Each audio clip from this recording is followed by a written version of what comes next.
Sabay-sabay natin alamin ang mga kaganapan na nangyayari sa ating bansa.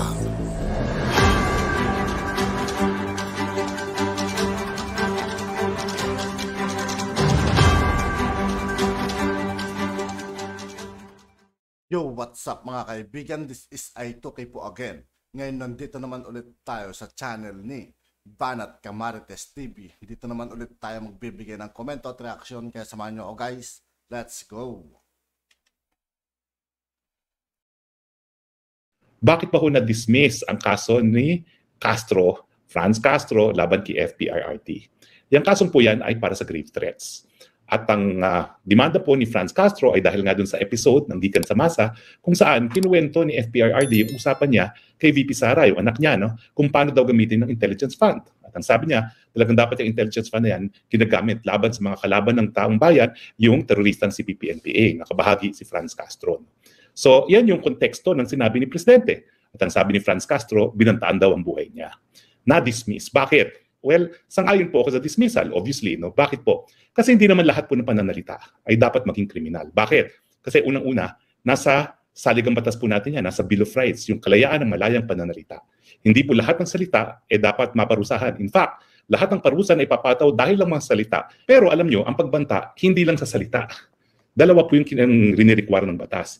Yung actus reus, yung mga bikas na mga salitang binikas, at saka yung mens rea, yung mental intent.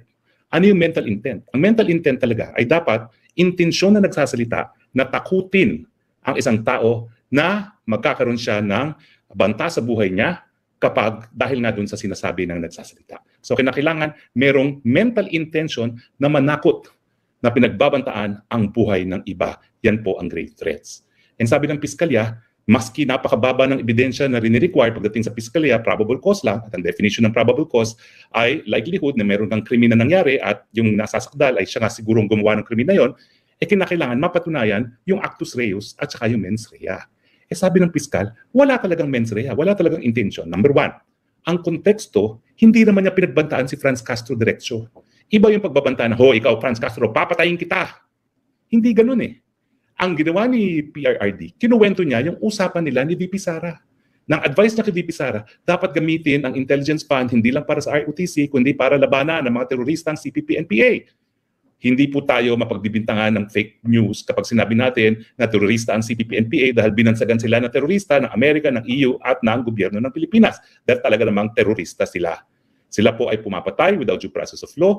Pinapatay nila yung sarili nilang mga kakampi na tumitiwalag, pinapatay nila ang mga pobreng mga sundalo na mahihirap, sila po ay nag-execute ng walang dumadaan sa hukuman, sila po ay nangingikil ng revolutionary taxes, sila po ay sapilitang, ginagawa mandirigma ang kabataan at ang mga katutubo.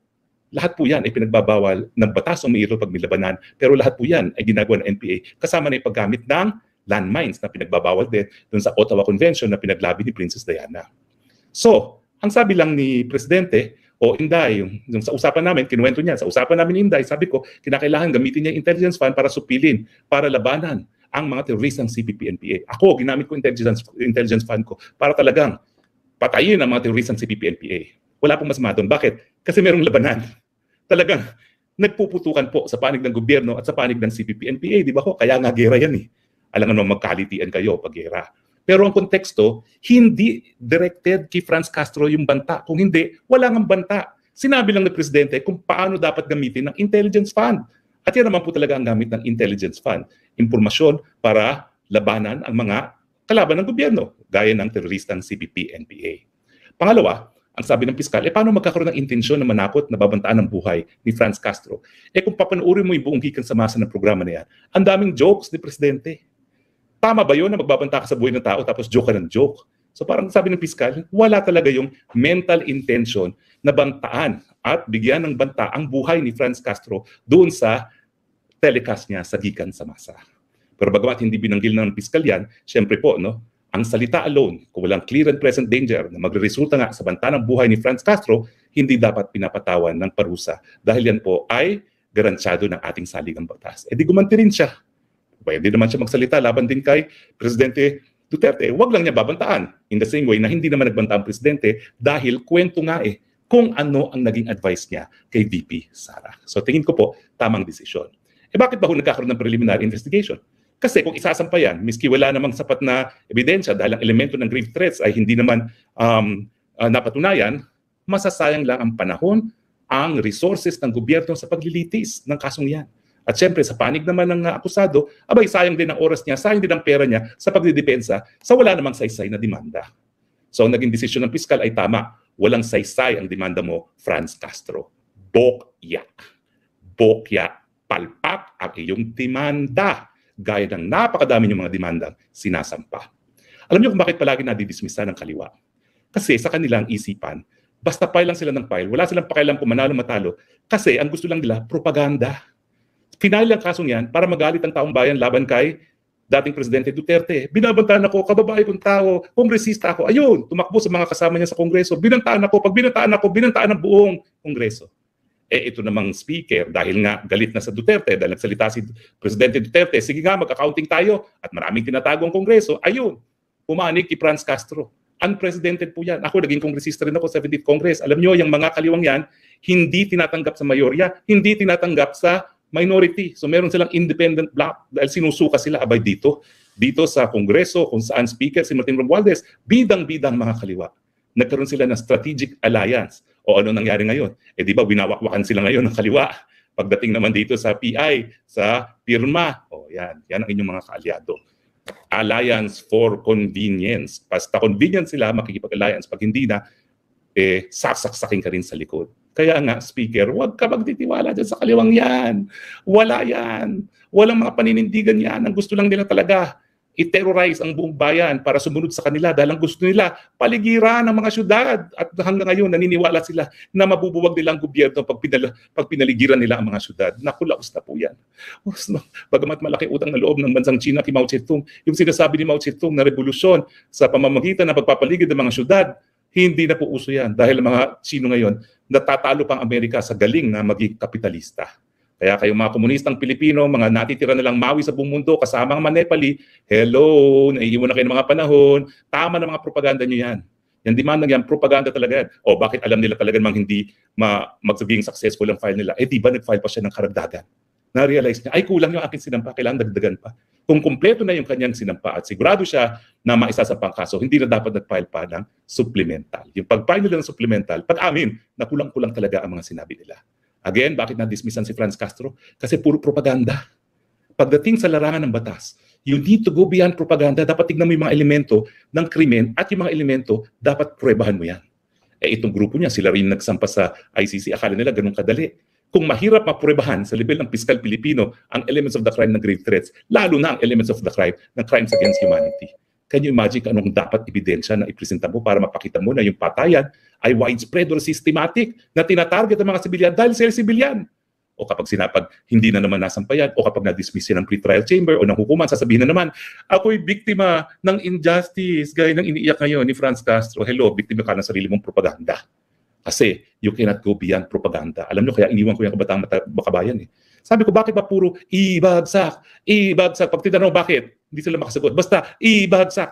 Kulang sa pag-iisip. Puro sloganeering. Kaya akala nila yung sloganeering, yung propaganda, sapat na para maging basehan ng kaso laban kay FPRRD. Well, bokya kayo. Hindi sapat ang propaganda. Hindi sapat ang sloganeering. Dapat ebidensya. Better luck next time. Pero ang napatunayan natin, gumagana ang sistemang legal sa Pilipinas dahilan para dito dapat sa Pilipinas magsampa. Sampa pa kayo uli. Sampa pa more. At tignan natin kung mamimit ninyo ang onus of evidence. Ang nagsasampa po, siyang dapat pagprueba na meron man lang probable cause. Agree ba kayo o disagree? Tignan natin. Martin, waiting po Atty. Roque na magaling at masipag matalino. Ako, maraming salamat. Kinikilitin nyo naman ako ng gusto. Boy Win Adrelis Ragsog, magandang hapon sa iyo, Atty. Harry. Sa wakas, nakaabot din ako sa live mo. Dagdag kaalaman, watching from Saudi. Welcome, Boy Win. Bonifacio Robles Jr., good evening po, Atty. Harry Roque from Malita, Davao Occidental. Hello, kaibigan ko mga Bautista. Charlotte, the good man, never down. O, tama po yan. MAC, crying baby si Castro. O nga, napagkaitan ako ng katarungan. Hello. Puro ka kasi propaganda lang. Dennis Del Rosario, attorney, meron ba effect ang pag-dismiss ng case na to sa ground ng NTRCB sa pagsususpend ng SMNI? Meron po. Kasi ang piskalya nang nagsabi, walang pagbabanta. So dapat magamit yan ng mga abogado ng SMNI para sabihin na mali talaga ang desisyon ng SMNI. Hindi ng SMNI, ng MTRCB at ng NTC at ng Kongreso mismo. Kasi yan ang mga bihasa sa kriminal law. Sinasabi, wala man lang probable cause for grave threats.